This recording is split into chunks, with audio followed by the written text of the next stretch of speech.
ओम शांति। 10 जून 2022 के ईश्वरीय महावाक्य। पहले सुनते हैं मुरली के मुख्य पॉइंट्स। बाबा ने कहा, जो यहाँ आकर ब्राह्मण बनते हैं उन पर ही मैं ज्ञान वर्षा करता हूँ, लेकिन ज्ञान के साथ साथ वैराग्य भी जरूर चाहिए। बुद्धि में रहे, अब हम नई दुनिया में जा रहे हैं। श्रीमत पर चल, तुम्हें स्वर्ग के लायक बनना है। जितनी अवस्था पक्की होती जाएगी उतना ही खुशी का पारा चढ़ेगा और निश्चय भी बढ़ता जाएगा। यह तुम्हारा अंतिम जन्म है। हिसाब किताब यहाँ ही चुकता होना है। कर्म का भोग भोग कर इनसे छूटना है और याद में भी रहना है। अब तुम्हें निरंतर बाप को याद करने का अभ्यास करना है। अगर देहधारी को याद किया तो वह टाइम वेस्ट हो जाएगा। पिछाड़ी तक ऐसी अवस्था हो जाए जो एक की ही याद रहे। जब बुद्धि की लाइन इतनी क्लियर होगी तभी माला का दाना बन सकेंगे। जितना दुनिया में हंगामे बढ़ते जाएंगे उतना तुमको निश्चय होता जाएगा और इस पुरानी दुनिया से दिल टूटता जाएगा। लास्ट में बाबा ने कहा, तुम बच्चे अभी मलेच्छ से स्वच्छ बन रहे हो। तुमको समझ मिली है, इसलिए अब मलेच्छ के हाथ का नहीं खा सकते।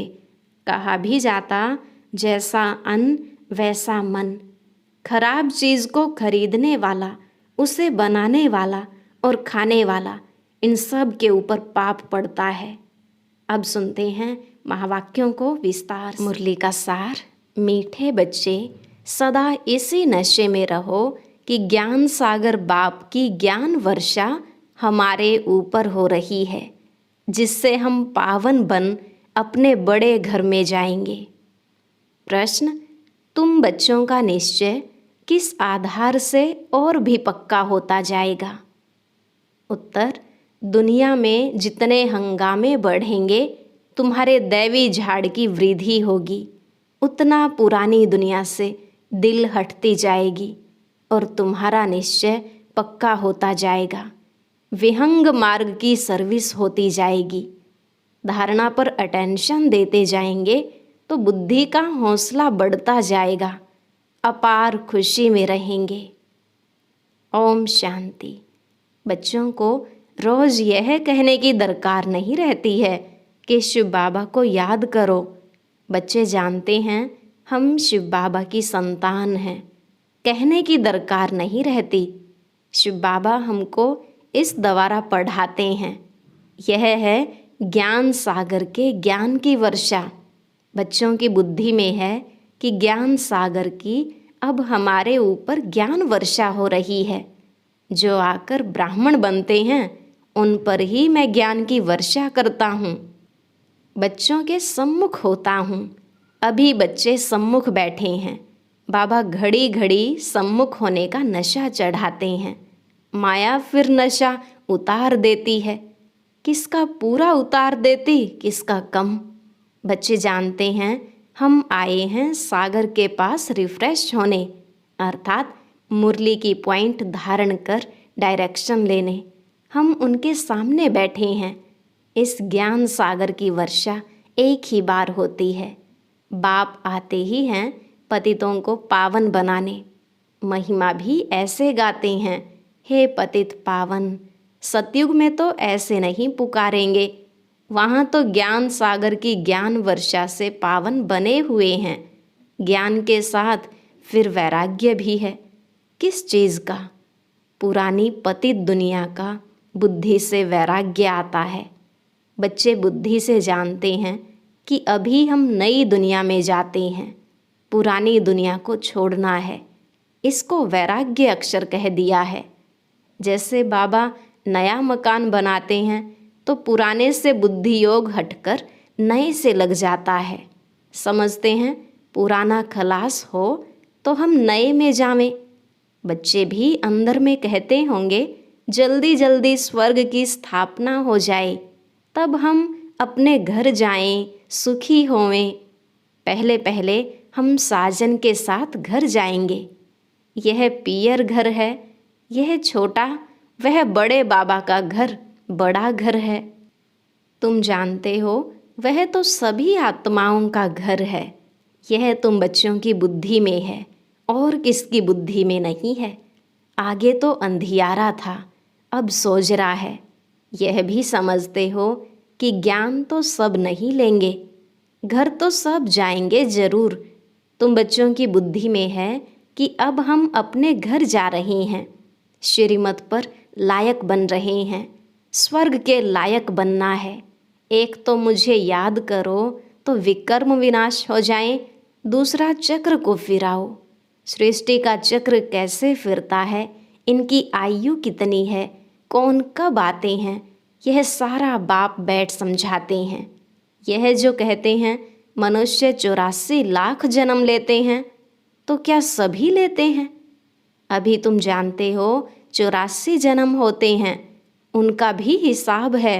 सब तो 84 जन्म भी नहीं लेंगे, शुरू से लेकर पुनर्जन्म में आते रहते हैं। पिछाड़ी में किसके 1-2 जन्म भी होते हैं। पहले पहले जो आएंगे वह 84 जन्म लेंगे। जैसे मिसाल यह लक्ष्मी नारायण हैं। मनुष्य भल इन्हों के मंदिरों में जाते हैं, परंतु कुछ भी पता नहीं है। बस कहेंगे भगवान भगवती का दर्शन करने जाते हैं, परंतु इन्हों की यह राजधानी कैसे स्थापन हुई यह कुछ भी नहीं जानते। जिसकी पूजा करते हैं उनके ऑक्यूपेशन को ही नहीं जानते, तो वह पूजा क्या काम की। इसलिए इनको कहा जाता है अंधश्रद्धा।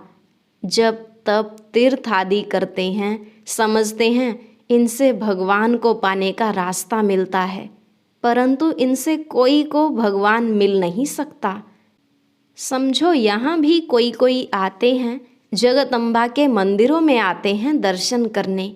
बाबा समझेंगे इनकी बुद्धि में कुछ बैठा नहीं है। तुम्हारी तो सब मनोकामनाएं पूरी हो रही है ना। जगदम्बा का पार्ट एक्यूरेट चल रहा है, बरोबर जगदम्बा का पार्ट ऊंचा है। पहले लक्ष्मी, पीछे नारायण। तुम्हारा यह अंतिम जन्म है। हिसाब किताब यहाँ से चुकतू होता है। कर्म का भोग भोग कर छूटना है और बाप की याद में रहना है। वास्तव में बच्चों को याद करना एक बाप को ही है। देहधारी को याद किया तो वह टाइम वेस्ट हो जाएगा। ऐसा तो हो नहीं सकता कि कोई निरंतर याद करे। ऐसी कोई चीज़ नहीं जिसे निरंतर याद किया जाए। स्त्री पति को भी निरंतर याद कर न सके। जरूर खाना बनाएगी, बच्चों की संभाल करेगी, तो पति थोड़े ही याद आएगा। यहाँ तो तुमको निरंतर याद करने का अभ्यास करना है, ताकि पिछाड़ी में ऐसी अवस्था हो कि एक की ही याद रहे। बड़ा भारी इम्तिहान है। 8 रत्नों की भी बड़ी महिमा है। किसको ग्रहचारी बैठती है तो 8 रत्नों की अंगूठी पहनते हैं। पिछाड़ी के समय एक बाप की ही याद रहे, वह भी बुद्धि की लाइन एकदम क्लियर हो और किसकी भी याद न आए, तब माला का दाना बन सकेंगे। 9 रत्नों की महिमा बहुत भारी है, तो अब निरंतर याद करने का अभ्यास करना है। अभी तो 2-3 घंटा कोई मुश्किल याद करते हैं। जितना दुनिया में हंगामे बढ़ते जाएंगे उतना तुमको निश्चय होता जाएगा। पुरानी दुनिया से दिल टूटता जाएगा। मरेंगे तो बहुत। बुद्धि भी कहती है माया बहुत पुराना दुश्मन है। ऐसी कोई जगह नहीं जहाँ दुश्मन ना हो। तुम बच्चे अभी मलेच्छ से स्वच्छ बन रहे हो। तुमको ज्ञान है मलेच्छ के हाथ का हम खा नहीं सकते। गाया भी हुआ है जैसा अन्न वैसा मन। जो खराब चीज़ खरीद करता है, जो बनाता है, जो खाता है, उनके सबके ऊपर पाप पड़ जाता है। बाप तो सब बातें अच्छी रीति समझाते हैं। तुम बच्चे यहाँ से रिफ्रेश होकर जाते हो। सारा दिन बुद्धि में सृष्टि चक्र फिरता रहे और अपना घर याद रहे। यहाँ से तुम अपने लौकिक घर में जाते हो तो अवस्था में फर्क पड़ जाता है, क्योंकि संग ऐसा हो जाता है। यहाँ बैठे भी कोई कोई का बुद्धि योग बाहर चला जाता है। इसलिए पूरी धारणा नहीं कर सकते हैं। तुम आत्माओं को बेहद का बाप बैठ समझाते हैं। तुम आत्मा हो, तुम इस शरीर द्वारा कार्य कर रहे हो। तुम जानते हो हम बाबा से श्रीमत ले अपना राज्य भाग्य ले रहे हैं। कितनी खुशी होनी चाहिए। गायन भी है, अतीन्द्रिय सुख गोपी वल्लभ के बच्चों से पूछो। जितना जास्ती अवस्था बनेगी और वृद्धि को पाएंगे तो खुशी का पारा भी चढ़ता रहेगा और निश्चय भी पक्का होता जाएगा। धारणा पर अटेंशन देते जाएंगे तो तुम्हारी बुद्धि का हौसला बढ़ता जाएगा। आगे चलकर तुम्हारी विहंग मार्ग की सर्विस होती जाएगी। युक्ति निकालनी होती है जिससे कोई को अच्छी रीति तीर लगे। मुख्य तो है ही बाप का परिचय देना। बेहद के बाप से बेहद का वर्षा मिलता है। ज्ञान सागर भी वह है। ज्ञान से ही मनुष्य पावन होते हैं। पतित पावन वही बाप है। तुम एक ही पॉइंट उठाओ कि सर्वव्यापी की बात से भक्ति भी चल न सके। यह बात अच्छी रीति समझानी है। वो लोग कहते हैं कि इन्हों के ज्ञान से विनाश होगा। तुम भी कहते हो इस रुद्र ज्ञान यज्ञ से विनाश ज्वाला निकली है। वह भी सच कहते हैं। कोई बात नहीं मानेंगे तो विनाश ही होगा और क्या। यह तो कल्प पहले भी विनाश हुआ था। भगवानुवाच रुद्र ज्ञान यज्ञ में यह सब स्वाहा होंगे। वो लोग समझते हैं इन्हों का ज्ञान ऐसा है, इसलिए सामना करते हैं। समझते हैं कि बहुत भक्ति करने से भगवान मिलता है। हम भी कहते हैं जिन्होंने भक्ति बहुत की है उनको ही भगवान मिला है। परंतु इन बातों को समझने में मनुष्यों को बहुत मेहनत लगती है। कल्प पहले भी तुम बच्चों ने बाप की मदद से नर्क को स्वर्ग बनाया था, तो जरूर नर्क का विनाश भी हुआ होगा। जब नर्क का विनाश हो तब स्वर्ग की स्थापना हो, यह भी तुम समझा सकते हो। भारत बरोबर पावन था, यह तो कोई भी धर्म वाला कहेगा। बरोबर स्वर्ग था, प्राचीन माना सबसे पुराना। सो तो स्वर्ग ही होगा ना। जो पुराना हो गया है वह फिर नया होना है। यह तुम बच्चों की बुद्धि में है। बरोबर इन देवी देवताओं का राज्य था, अब नहीं है। फिर से आदि सनातन देवी देवता धर्म की स्थापना करा रहे हैं। किसकी मदद से? जो सर्व का निराकार बापू जी है, सर्व आत्माओं का बाप। इन बातों को तुम जानते हो। तुम कितने साधारण हो। बाप कहते हैं मैं भी गरीब निवाज हूँ, तुम गरीब हो ना। तुम्हारे पास क्या है? तुमने सब कुछ भारत के ऊपर स्वाहा किया है। तुम्हारी कितनी बड़ी रावण से लड़ाई है, शक्ति सेना है ना। वंदे मातरम गाया जाता है। अपवित्र पवित्र की वंदना करते हैं। कौन सी माता? वह धरती माता समझ लेते हैं, परंतु यह तो धरती पर रहने वालों की बात है।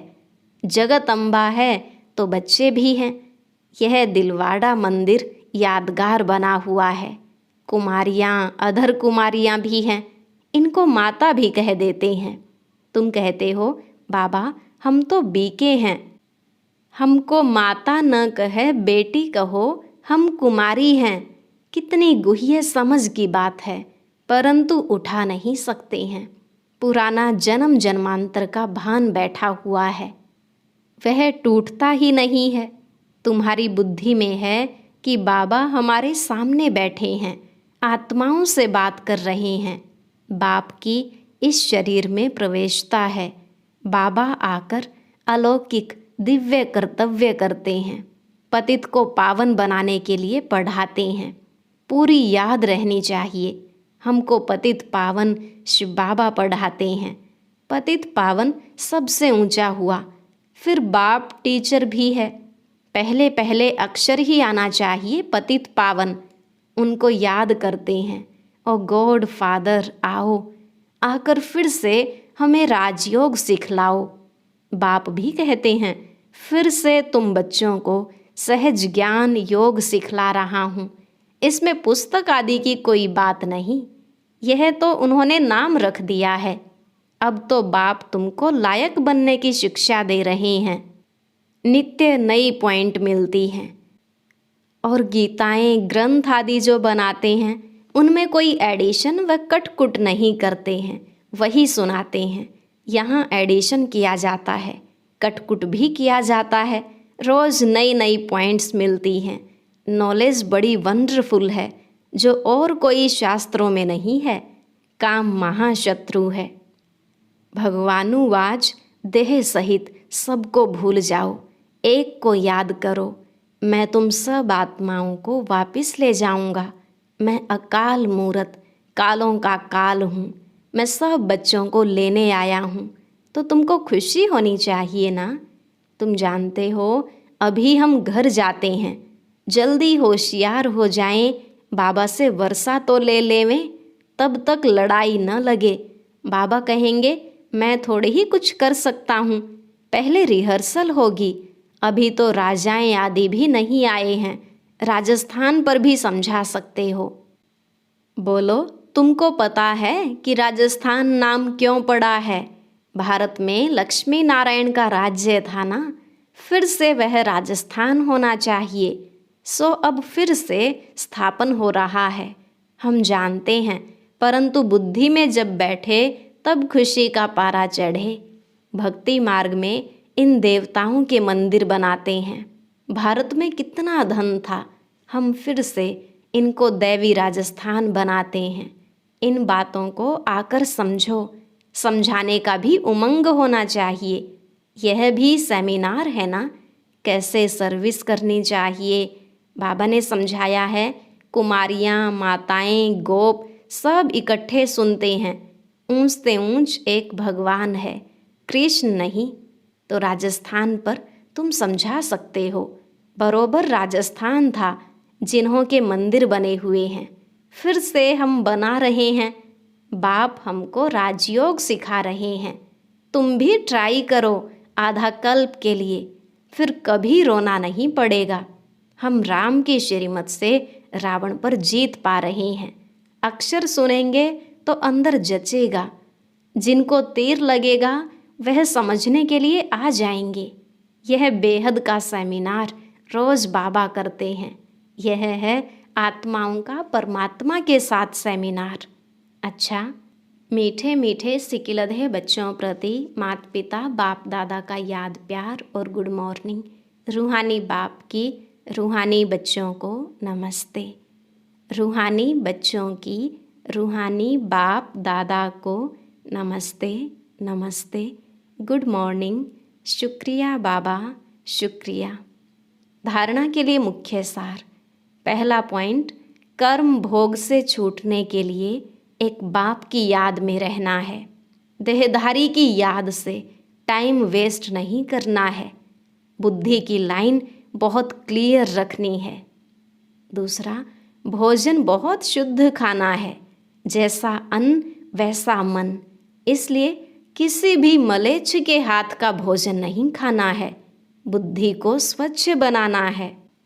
आज का वरदान, रूहानी सिंपथी द्वारा सर्व को संतुष्ट करने वाले सदा संपत्तिवान भव। रूहानी सिंपथी द्वारा सर्व को संतुष्ट करने वाले सदा संपत्तिवान भव। बाबा ने कहा, आज के विश्व में संपत्ति वाले तो बहुत हैं, लेकिन सबसे बड़े से बड़ी आवश्यक संपत्ति है सिंपथी। चाहे गरीब हो चाहे धनवान हो, लेकिन आज सिंपथी नहीं है। आपके पास सिंपथी की संपत्ति है, इसलिए किसी को और भले कुछ भी नहीं दो, लेकिन सिंपथी से सबको संतुष्ट कर सकते हो। आपकी सिंपथी ईश्वरीय परिवार के नाते से, इस रूहानी सिंपथी से तन मन और धन की पूर्ति कर सकते हो। स्लोगन, हर कार्य में साहस को साथी बना लो तो सफलता अवश्य मिलेगी। हर कार्य में साहस को साथी बना लो तो सफलता अवश्य मिलेगी। और अब सुनते हैं आज का अव्यक्त ज्ञान मोती। ये एक बहुत संस्कारितापूर्ण वीडियो है, जरूर देखें, कोई भी मिस ना करे।